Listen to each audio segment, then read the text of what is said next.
Hello Key Stage 1, welcome to another assembly. I've moved outside again for today's assembly. I wonder if you can work out where I am.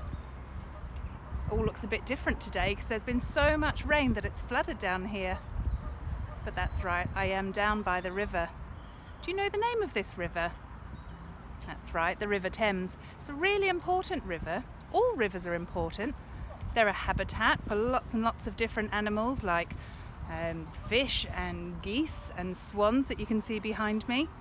They're also important like a road for the water to move down, so when ice melts on the mountains or when the rain comes down, all of the water flows into the rivers and then onwards out to the ocean where it can be evaporated up into the sky and rain again.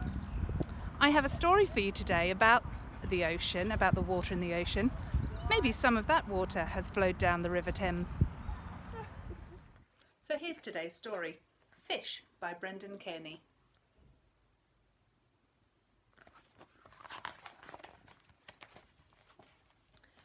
One cold, dark morning, Finn and his dog Skip were woken early by their alarm clock. The rest of the world was still fast asleep. "Wakey, wakey!" Finn yawned as he got dressed and packed up his things ready to go fishing. But Skip, with his eyes barely open, stretched and went back to sleep.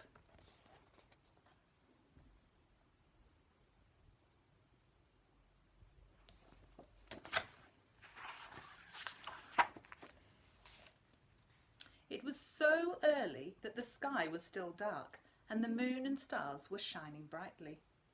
"Come on, sleepyhead, the fish won't catch themselves," Finn whispered quietly to Skip as they crept through the empty streets towards the sea.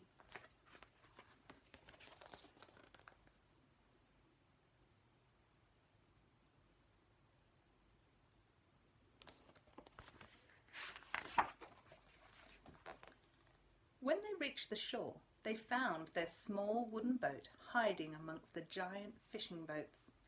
Finn loaded their lunch and fishing rod into the boat, pushed it out onto the water, and hopped aboard.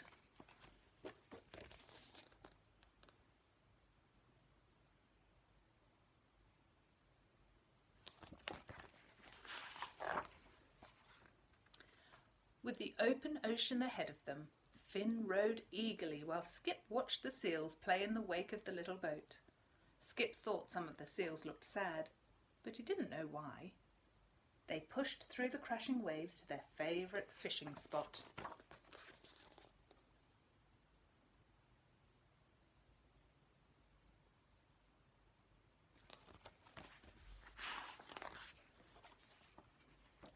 Finn cast out his fishing line as far as he could, and they waited and waited, but not a single fish tugged at the line.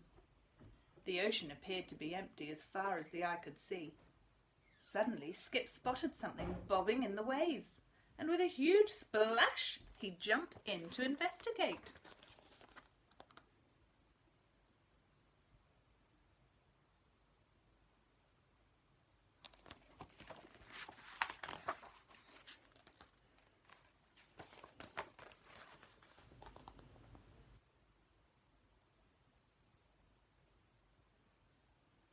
Don't think that Skip has found a fish, do you? What can you see in the ocean?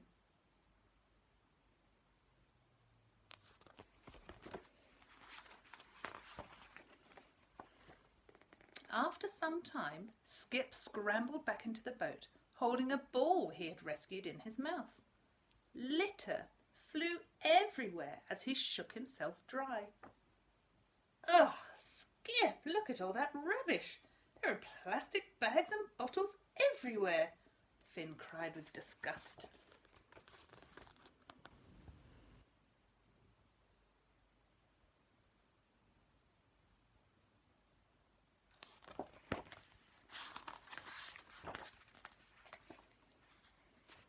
"Where are all the fish?" Finn wondered as he scooped his net through the water.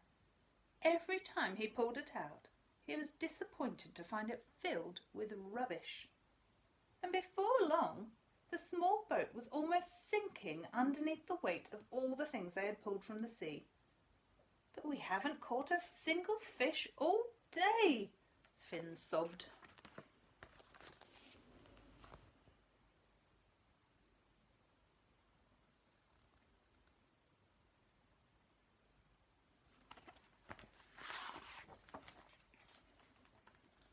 The sun was beginning to sink in the sky, and their tummies were rumbling loudly. "We've got no choice but to row back, old friend," said Finn, patting Skip gently on the head and starting to row slowly back to shore. "Hello," shouted a little girl as Finn was pushing the boat up the beach. "Can we help you with that?"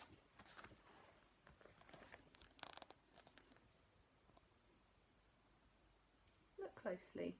Can you see what the little girl and her friends are doing?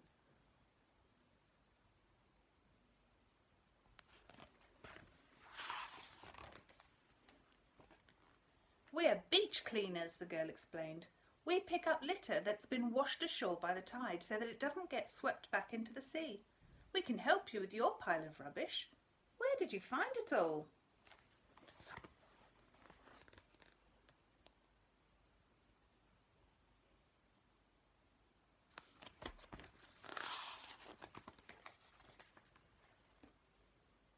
"We scooped it out of the sea while we were trying to catch a fish for tea," Finn answered. "But we didn't see a single fish all day." "Oh, that's no surprise. Rubbish, especially plastic, in the oceans across the world is harming wildlife. Sometimes animals get trapped in it, which can cause them to suffocate. If animals eat the rubbish, it can poison them or fill up their stomachs so they don't have room for proper food. And there is loads of plastic in the sea and it doesn't get cleared up. Plastic, litter and even plastic that's been put in the bin and taken to landfill sites can easily be carried away by wind or rain. It often ends up in rivers or drains which can lead to the sea. And once the plastic's in the sea, it doesn't rot away. It stays there forever. It breaks down into smaller and smaller pieces of plastic called microplastics. And these poison wildlife and can even get into the water that humans drink, and our food too. We need to reduce plastic in the oceans because they are home to a huge variety of wildlife. Big changes start with small steps. There are lots of things we can do to help."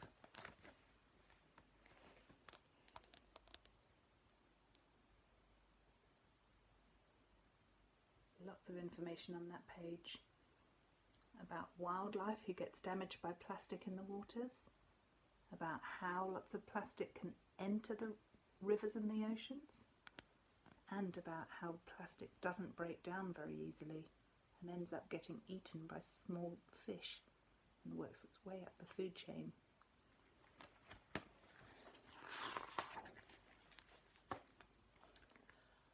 So to help, we can throw away or recycle our waste correctly to make sure that it doesn't litter the environment.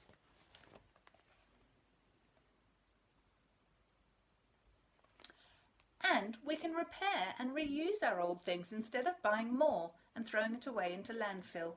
We can use other things in a different way if they can't be mended.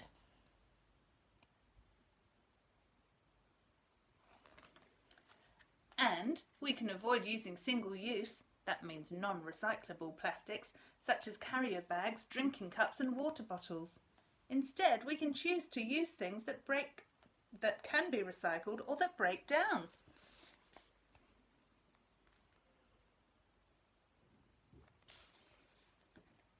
And we can tell our friends and family to get involved and start making small changes too. It's fun.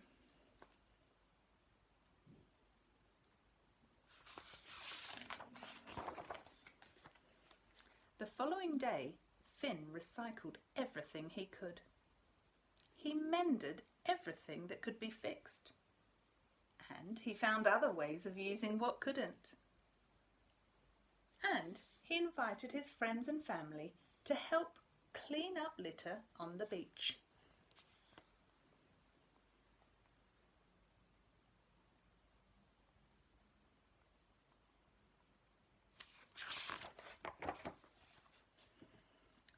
Finn, Skip and their friends continued to do what they could for the oceans and cleaned the beach regularly. The more they did, the cleaner their surroundings became and the wildlife began to return to the sea.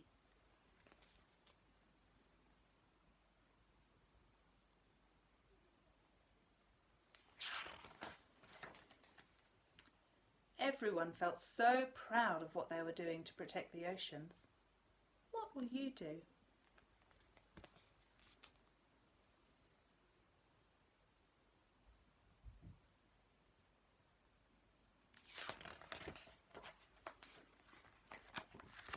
And that's the end.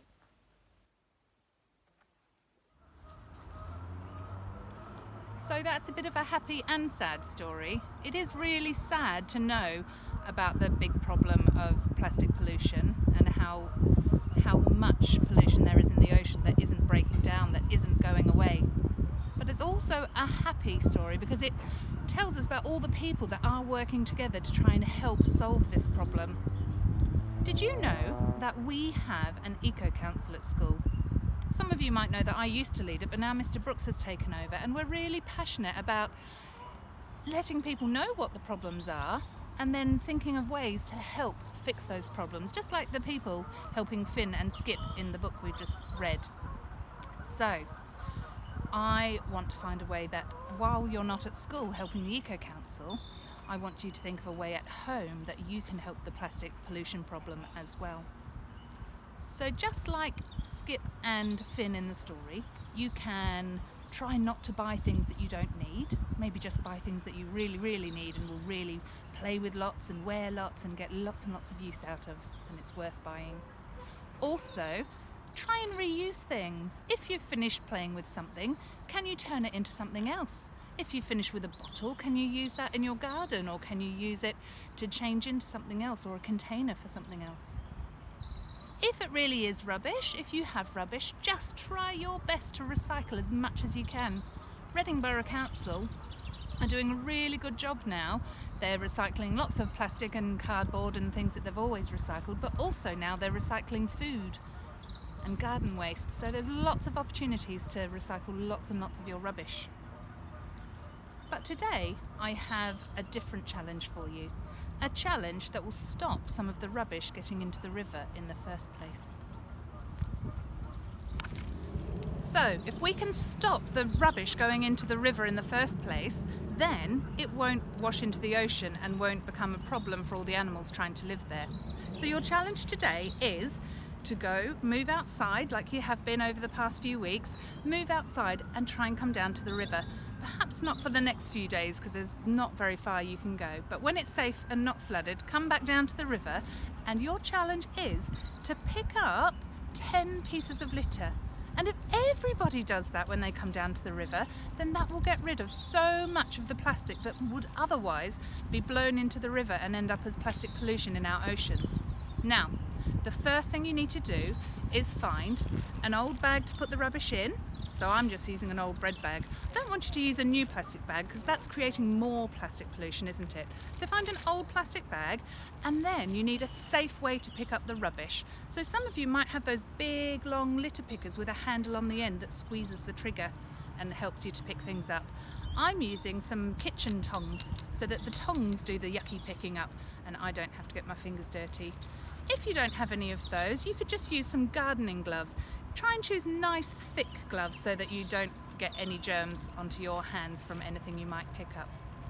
Now, while I'm talking about safety, I would like you to really think carefully about this because sometimes, unfortunately, there are some dangerous things that have been littered down by the river. So if you see anything that looks sharp or dangerous, like a needle or a broken bottle, please don't touch it, don't go anywhere near it. Tell an adult and they can call the council, and the council have special ways to clean that kind of rubbish up. Okay? So, the next point is to go looking. Now, I've only been down here for a couple of minutes and already I have found an old piece of foam that I think has come off someone's bike. Into my bag it goes. I have found an old label that's come off a t-shirt. Into the bag it goes. I found an old biscuit packet. Into the bag it goes. I found an old chocolate wrapper. Into the bag it goes. I found a plastic bottle. That one could have been recycled, so it's very sad.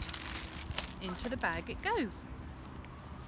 I found an old plastic bag that's been dumped. If you find one that has dog poo in it, please don't pick it up. Again, that's a job for the adult to call a council and they will come and pick it up. Into the bag it goes. And I found an old sweet wrapper. Oh, that one's got a leaf on it. An old sweet wrapper. Into the bag it goes. And I found an old straw wrapper as well. Into the bag it goes. I've got a few more to find, and once I found all 10, I'm going to tie it up, trying not to get my hands touching the litter. I'm going to tie it up tight and put it into a bin where it can get taken to a proper landfill site. And then I will feel good because I've stopped some plastic washing into the rivers and into the oceans.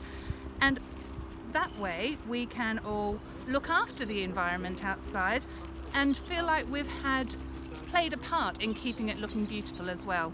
So I'm off to find a few more bits of rubbish to put into my bag. I hope you can all manage to do the same. Thank you and bye.